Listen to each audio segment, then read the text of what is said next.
Location, quality, the best.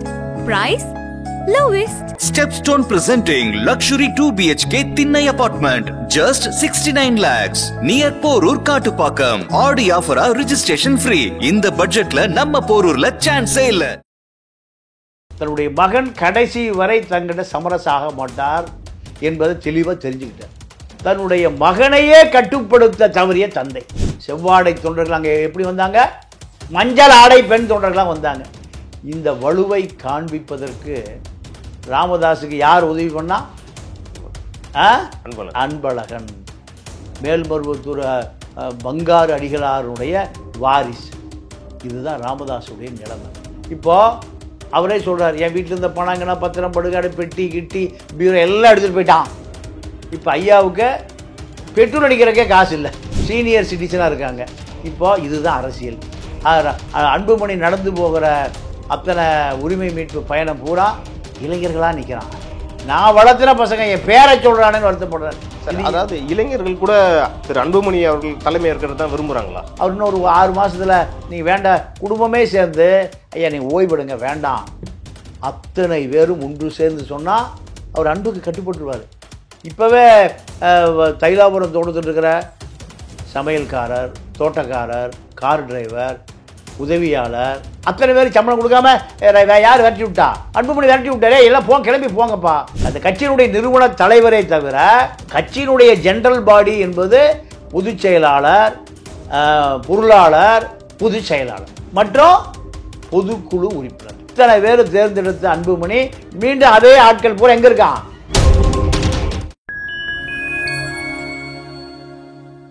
Point time media நேயர்களுக்கு வணக்கம். நான் தேவராஜன். இன்று நம்மோடு இணைந்திருப்பவர் மூத்த பத்திரிகையாளர் மதிப்பிற்குரிய தமிழா பாண்டியன் அவர்கள். வாருங்கள், அவரிடம் பல்வேறு கேள்விகளை முன்வைக்கலாம். வணக்கம் சார். வணக்கம். பாமகவில் நடக்கிற சலசலப்பு, தந்தை மகன் இடையே நடக்கிற சண்டை, ஏன்னா அது ஒரு பெரிய விஷயமா இன்னைக்கு பேசிட்டு இருக்காங்க அரசியல்ல. நாளைக்கு திரு ராமதாஸ் அவர்கள் சிறப்பு பொதுக்குழு கூட்டம் கூட்டியிருக்காரு. அதை பத்தி என்ன சார் அப்டேட்? இப்போ ராமதாஸை பொறுத்த வரைக்கும் தன்னுடைய மகன் கடைசி வரை தங்கிட்ட சமரசாக மாட்டார் என்பதை தெளிவாக தெரிஞ்சுக்கிட்டார். தன்னுடைய மகனையே கட்டுப்படுத்த தவறிய தந்தை. மகனுக்கு போட்டியாக மகாபலிபுரத்தில் வன்னிய பெருவிழா நடத்தினார். அது முழுக்க மகனுடைய வலுவை காண்பிப்பதற்காக நடத்தப்பட்டது. பல கோடி ரூபாய் செலவு பண்ணார். எல்லா மாவட்ட செயலாளர்களுக்கும் பணம் கொடுக்கப்பட்டது. சென்னையில் மூர்த்திகிட்ட 3 கோடி ரூபாய் கொடுத்தார். அனைவரும் வண்டி வாகனம் வைத்து கொண்டு மகாபலிபுரத்தில் வலுவை காமிக்க வேண்டியது இருந்தது. மாவட்ட செயலாளருக்கு பணம் கொடுத்தார். இத்தனையும் அங்கே மகாபலிபுரத்தில் ராமதாசனுடைய ஆசை, தீராத ஆசை. தன்னுடைய மகள் காந்தி மகதி வயிற்று பேர முகுந்தனை மேடையில் ஏற்ற முடியல. முகுந்தனை தன்னுடைய அருகில் கூட அமர வைக்க முடியவில்லை. அடுத்த மாநில இளைஞரணி தலைவருங்கிற பதவியை சொல்லவே முடியல. அது அவருக்கு பெரிய மன வலி இருந்த போதிலும் அதை சமாளித்துட்டு மேலும் யாருடைய கை ஓங்குது? மகனுடைய கைதான் வலுவாக மாறிட்டே போகுது. இதை மீண்டும் தனக்கு வலு இருக்குன்னு நிரூபிப்பதற்காக அந்த வன்னிய பெருவிழா முடிஞ்சு ஒரே வாரத்தில் மாவட்ட செயலாளர் கூட்டம் போட்டார். ஒரு பயம் வரல. இவர் போட்ட மாவட்ட செயலாளர் 80 பேரில் 8 பேர் தான் வந்தாங்க. 5 சட்டமன்ற உறுப்பினர்களில் அருள் மட்டும்தான் வந்தார். 4 பேர் வரல. இது அவருக்கு மேலும் பெரிய வருத்தம். அப்போ என்ன பண்ணார்? நீங்கள் சுற்றி இருக்கிற அருள்மொழி, ஜி.கே. மணி, இப்படி பல பேர் என்ன சொல்கிறாங்கன்னா, ஐயா நம்ம பலவீனம் அடைஞ்சிட்டே போகிறோம் ஐயா, நம்முடைய பலத்தை காமிக்கணும் ஐயா. அவர் ஸ்விம்மிங் பூலில் பலம் காமிச்சது. அதை தாண்டி என்ன நடந்ததுன்னா, பூம்புகாரில் மகளிர் மிகப்பெரிய மாநாடு. இந்த மாநாட்டுக்கு ஒரு பெரிய கூட்டத்தை கூட்ட முடியுமானா நம்பிக்கை இல்லை. யாருடைய உதவியை நாடுறாங்க?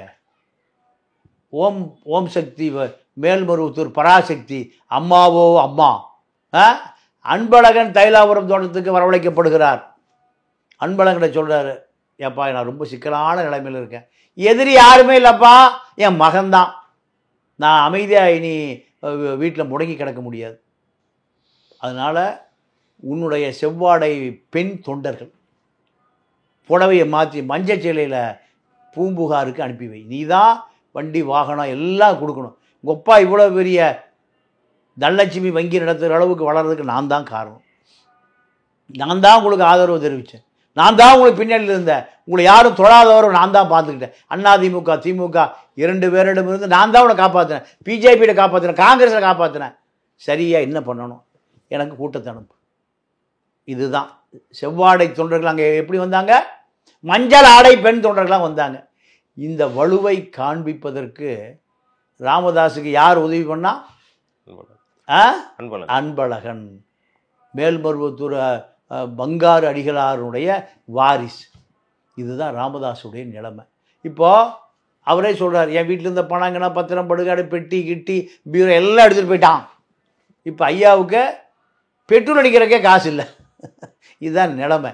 வண்டி சென்னைக்கு போகிறக்கு பூம்புகார் போகிறக்குமே காசு இல்லை. அவ்வளோ பரிதாபம். ஆமாம் ஆமாம். அன்புமணி எதுக்கு கீழே ஒட்டு கேட்குற கறி வச்சார், சோபாவுக்கு கீழே.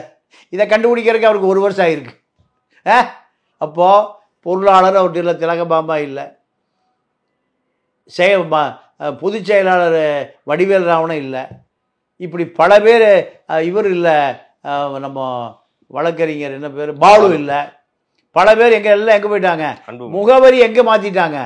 நாட்டு முத்த நாயக்க தெருவிலிருந்து திலக் ஸ்ட்ரீட்டுக்கு போயிடுச்சு. டெல்லிக்கு போனார் அன்புமணி, போய் நான் என்னோட கட்சி முகவரி பூரா எங்கே மாறிடுச்சுன்னா எல்லாம் நான் என்னுடைய திலக்கு ஸ்ட்ரீட்டுக்கு மாற்றிட்டேன் டி நகரில் அப்படின்னாரு. எலெக்ஷன் கமிஷன் மாற்றி கொடுத்துட்டான். டெல்லிக்கு அனுப்பி அப்ஜெக்ஷன் பண்ணுறக்கோ அங்கே ஒரு பெரிய கபில் சிபிலை வைப்பதற்கோ ஐயாட்ட வசதி இல்லை. ஐயாட்ட என்ன இல்லை, வசதி இல்லை. நீங்கள் தேர்தலில் ஐயாவுக்கு வந்த பணத்தை பூரா திருப்பி விட்டார். எங்கே? சுசீலாமா வீட்டுக்கு. சுசீலாமா இப்போ தமிழ்நாட்டிலே இல்லை, அந்த மாதிரி பெங்களூர் போய் செட்டில் ஆயிடுச்சு.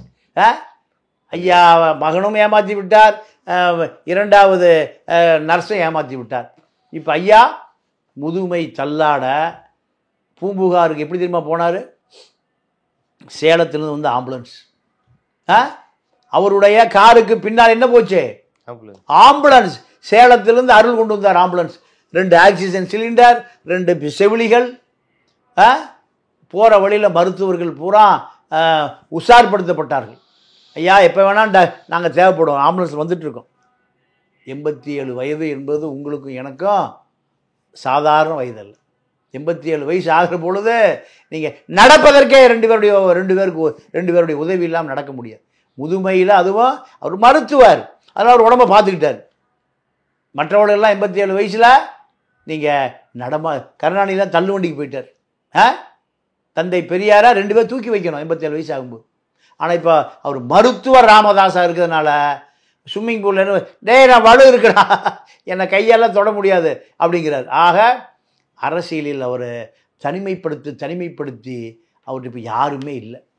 யார்? ஜிகே மணி, அவருக்கு இப்போ 77 வயசு.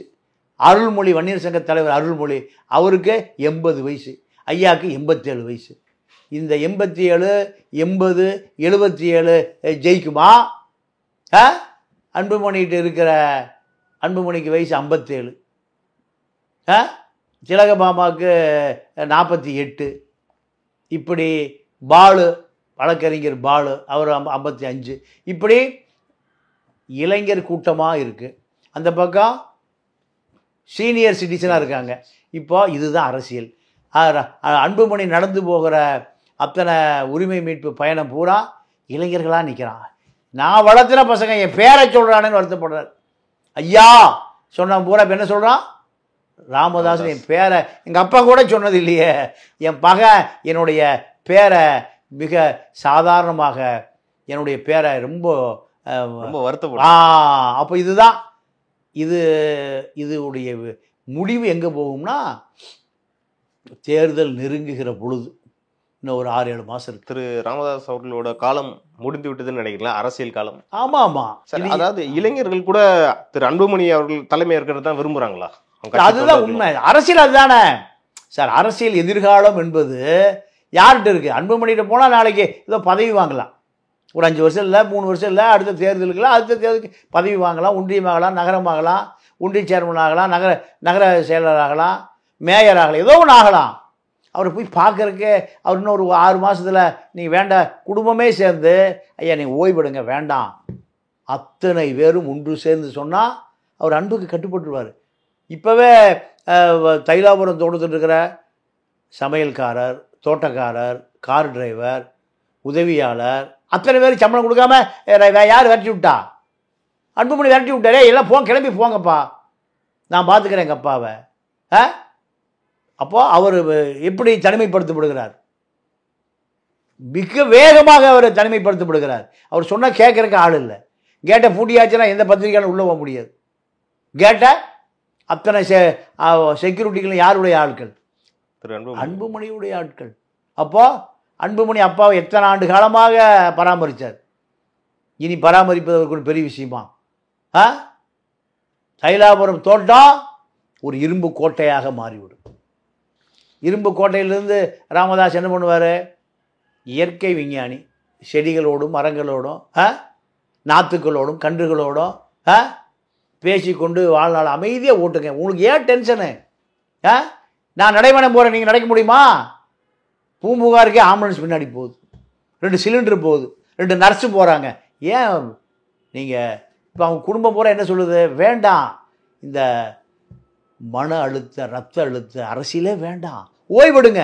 சார், இதுக்கு நடுவில் தான் நாளைக்கு வந்து சிறப்பு பொதுக்குழு கூட்டம் கூட்டப்படுது. இதில் வந்து அந்த கட்சியோட தலைவராக இருக்க அன்புமணி நீக்கப்படலான்ற மாதிரி கூட பேசப்படுது சார். நாளைக்கு தீர்மானம் நிறைவேற்றலான்றாங்க. இல்லை, அதாவது கட்சியினுடைய மினிட் படி, அரசியல் அமைப்பு சட்டம், தேர்தல் ஆணைய விதிகளின் படி யாரை தலைவராக தேர்ந்தெடுத்தாங்க? அன்புமணி. பொருளாளர் யார்? திலகபாமா. பொதுச் செயலாளர் யார்? வடிவேல் ராமன். இந்த பாடி யாருடைய பாடி? கட்சியினுடைய பாடி. ராமதாசார் கையில் போட்டிருக்கார். போட்டாரா போடலையா? நிறுவனர் என்பவர் நீங்கள் அது ஒரு அலங்கார பதவியை தவிர வருடம் நிறுவனரை தேர்ந்தெடுக்கக்கூடிய பதவி அல்லது. பிரசிடென்ட், கவர்னர் மாதிரி தான். அது ஒரு டம்மி பதவி. ஜனாதிபதிக்கு எந்த அதிகாரம் கிடையாது. பாராளுமன்றத்துக்கு தான் அனைத்து அதிகாரங்களும் இந்தியாவில். பாராளுமன்றத்தை தேர்ந்தெடுக்கப்பட்டவர் யாரு? பிரதமர் தான். முப்படைகளை விரைந்து போயா பாகிஸ்தானுக்குன்னு யார் சொல்ல முடியும்? பிரதமர் தான் சொல்ல முடியும். ஜனாதிபதி கைது போட்டாலும் போடலைனால முப்படை எங்கே போயிடும்? பாகிஸ்தானை நோக்கி போயிடும். ஜனாதிபதி நிறுத்தவும் முடியாது, போக வைக்கவும் முடியாது. ஆனால் முதல் குடிமகன் யாரு? அதுதான் ராமதாஸ். அந்த கட்சியினுடைய நிறுவன தலைவரை தவிர கட்சியினுடைய ஜெனரல் பாடி என்பது பொதுச் செயலாளர், பொருளாளர், பொதுச் செயலாளர் மற்றும் பொதுக்குழு உறுப்பினர்கள். இத்தனை பேர் தேர்ந்தெடுத்த அன்புமணி மீண்டும் அதே ஆட்கள் பூரா எங்கே இருக்கான்? அன்புமணிட்டு இருக்காங்க. இவர் பேசுறது இவரே. நீங்கள் இதில் ஒரு சொதப்பல் நடந்திருக்கு. அது என்ன சிறப்பு பொதுக்குழு? அவர் கூட்டுவதே பொதுக்குழு, இது சிறப்பு. அப்படின்னு என்ன ஸ்பெஷல்னா அது என்ன? இது வரைக்கும் ஸ்பெஷலே இல்லையே. அப்போ வெளியில் ஆளை பிடிச்சிட்டு வந்தீங்களா? அப்படி கேள்வி வருதா இல்லையா? நான் அம்மாவுடைய உண்மை தொண்டன். அப்போ இதுவரைக்கும் பொய் தொண்டன் இருந்தியா? உண்மை விசுவாசி. ஏடா விசுவாசினாலே உண்மையானவன் தானே? அது என்ன உண்மை விசுவாசி? அப்போ முதல்ல போலி விசுவாசியாக இருக்கானா? இப்போ சிறப்பு பொதுக்குழுனா எலெக்ஷன் அப்படி தான் கேட்போம். அது என்ன ஸ்பெஷல் ஜெனரல் பாடி? அன்புமணி போட்டது ஜெனரல் பாடி. நீங்கள் என்ன ஸ்பெஷல்? யார் அந்த பட்டியலை கொண்டா? ஒரு பயம் அங்கே இருக்க மாட்டான், எல்லாம் எங்கே இருக்கான்? இப்போ நீங்கள் அன்புமணிக்கு என்ன நடக்குதுன்னா, அன்புமணி ஒவ்வொரு பொதுக்குழு உறுப்பினர், நிர்வாக குழு உறுப்பினர், மாவட்ட செயலாளர் எல்லாத்துக்கும் காந்தியை சப்போர்ட்டுக்கு அனுப்புகிறார். யார்? காந்தி போது ஐயாட்ட பெட்ரோலுக்கு காசு இல்லை, அவர் எல்லாம் அடிச்சுட்டு போயிட்டான், திருடிட்டு போயிட்டான், அடிச்சுட்டு போயிட்டான், கேமரா வச்சுட்டு போயிட்டான். நான் யார்கிட்ட பேசுகிறேன்னு உடனே அவனுக்கு அங்கேருந்து கேட்குறான். எங்கே பனையூர்லேருந்து நான் யார்கிட்ட இப்போ லண்டனில் வாங்கின அது ரொம்ப ரேடியேஷன் எது வரைக்கும் இருக்குது, பனையூர் வரைக்கும் இருக்கான். அப்போ இதெல்லாம் அவர் எவ்வளோ நாளாக செஞ்சு வச்சுருக்காரு? நீண்ட கால திட்டம். இன்னைக்கு தான் இப்போ முடிச்சிருக்காரு. இந்த கேமராவை கண்டுபிடிக்கிறதுக்கு எத்தனை வருஷம் ஆயிருக்கு? பல மாதம் ஆயிருக்கு. அன்புமணி என்ன பண்ணியிருக்காரு? பல வருடங்களுக்கு முன்பே ஸ்கெட்ச். எப்பவுமே ஒரு திட்டம் தான் ஜெயிக்கும். ஒரு திட்டம் திடீர்னு நீங்கள் ஒரு விஷயத்தை செஞ்சால் ஜெயிக்க முடியாது. ரிகர்சல் பார்க்கணும், சட்ட ரீதியாக பார்க்கணும். இதெல்லாம் யார் தயார் பண்ணா? அன்புமணி. அதனால் சிறப்பு பொதுக்குழுக்கு எந்த அதிகாரம் இல்லாமல் முதல்ல தலைவரே கிடையாது. அவரே தலைவர்னு சொல்ல முடியுமா? எப்படி சொல்ல முடியும்? அப்போது அந்த ஜெனரல் பாடி கூட்டம் பொதுச் செயலாளர் நீங்கள் தானே சொன்னீங்க. அவரை நீங்கள் தானே பொருளாளர், நீங்கள் தானே பொதுச் செயலாளர், நீங்கள் தானே கையெழுத்து போட்டீங்க. போட்டாலும் செல்லு, போடல ஜனாதிபதி கதை தான். ஆக மொத்தம் பாமக முழுமையாக அன்புமணியிடம் கட்டுப்பாட்டுக்கு போய்விட்டார். இருந்தாலும் அந்த தலைவர் பதவி வந்து மே மாதமே முடிஞ்சிருச்சு. இதை தான் வந்து இப்போ நாளைக்கு நடக்க போகிற அந்த சிறப்பு பொதுக்குழு கூட்டத்தில் கூட திரும்ப தலைவராக தானே அந்த பதவி ஏற்றுக்க போகிறதா ஒரு தீர்மானம் நிறைவேற்ற, அது என்ன சார் ஆகும்? இல்லை, அதெல்லாம் அது செல்லாது. ஏன்னா நிறுவனர் தலைவராக வருவதற்கு நீங்கள் அது ஒரு பட்டியல் இருக்கும். அது பொதுக்குழு உறுப்பினர் பட்டியல். அத்தனை பேருடைய கையெழுத்து வேணும். அவன் பூரா எங்கே இருக்கான்? திரு அன்புமணி. அன்புமணிட்டு இருக்கான். சிறப்புனால முடிஞ்சு போச்சுங்க. சிறப்பு பொதுக்குழுனால முடிஞ்சு போச்சு. அப்போ அதுதான் உண்மையான செல்லும். இது சிறப்பு. நீங்கள் ஸ்பெஷல் ஆர்டருங்கிறான்ல, ஆர்டருங்கிறது வேறு, ஸ்பெஷல் ஆர்டருங்கிறது வேறு. சிறப்பு கண்காணிப்பு குழு அதுதான் கதை. ஸ்பெஷல் தாசில்தார் அந்த கதை தான். ஆக மொத்தம் இளைஞர்கள் வழிவிட்டு விட்டு அமைதியாக ஓய்வெடுப்பது தான் தந்தையின் கடமை. திரு அன்புமணி அவர்கள் வந்து தலைவராக பொறுப்பேற்கும் போது இவ்வளோ காலமாக செயல்பட்ட பாமகவோட செயல்பாடுகளும் இதுக்கப்புறமும் எப்படி இருக்கும்னு நீங்கள் நினைக்கிறீங்க சார்? இளைஞர்கள் பூரா அதிகாரம் எங்கே இருக்குன்னா அன்புமணிட்டு தான். அன்புமணி பின்னாடி தான் வந்துட்டான். அதனால் அவருக்கு 87 88 ஆகும், 88 89 ஆகும், 90 ஆகும், 92 ஆகும், 93 ஆகும். இது இளைஞர் பார்க்குறான்ல. 57ங்க 92ங்க. அதனால் ஏன் இந்த கேள்வி கேட்கப்படுதுன்னா, திரு ராமதாஸ் அவர்கள் வந்து பாஜகவை பெருசாக ஆதரிப்பதா அது தெரியல. ஆனால் திரு அன்புமணி அவர்கள் வந்து பாஜக பக்கம் பெருசாக சாயறதா அந்த குற்றச்சாட்டு இருக்குது. இது பாமகவுக்கு எதிர்காலத்தில் இது நல்லதாக அமையுமா சார்? பாமக நேற்று தான் இப்போ பாஜக பக்கம் போனது மாதிரி சொல்கிறீங்க. பாஜக பக்கம் பாமக போய் எத்தனை வருஷம் தெரியுமா? 27 வருஷம், 27 வருஷம் ஆச்சு. பாஜக கூட்டணியில் அமைச்சராக இருந்த காலத்திலேயே இருக்குது. 27 வருஷமாக நடக்காத ஒரு பரிணாம வளர்ச்சி இப்போ நடக்க போகுது. பாஜகவும் பாமகவும் பிரிக்க முடியாது. ஏன்னா ஒரு மூத்த தலைவர் இவர் திரு ராமதாஸ் அவர்கள் இந்த மாதிரி பிரச்சனை நமக்கு வர வாய்ப்பு இருக்குது. இதை கருதி தான் மறைந்த முன்னாள் முதல்வர் திரு கலைஞர் அவர்கள் அந்த தலைவர் பதவியை தானே வச்சுக்கிட்டாரா? இதை அவர் தக்க வச்சுக்க அவர் தவறிட்டாருன்னு நினைக்கிறீங்களா? இல்லை, அவர் கருணாநிதியை பொறுத்த வரைக்கும் ஸ்டாலினை செயல் தலைவர் தான் ஆக்கினார். ஆமாம். இப்போது அன்புமணியிடம் ராமதாஸ் ஏமாந்துட்டார். அன்புமணி நீண்டகால திட்டம் தந்தை ஓய்வுக்கு போவதை தான் கண்டுபிடிக்க தவறிவிட்டார். அதனுடைய விளைவு தான் இப்போ அனுபவிக்கிறார். இதை வந்து இன்றைய முதல்வர் திரு மு.க. ஸ்டாலின் அவர்கள் அவரும் அந்த திட்டம் தீட்டியிருப்பார்னு நினைக்கிறீங்களா? எதுக்கு? தலைவர் பதவிக்கு வர்றதுக்கு. இல்லை, அங்கே அந்த பிரச்சனையே இல்லை. நன்றி சார். நன்றி, வணக்கம்.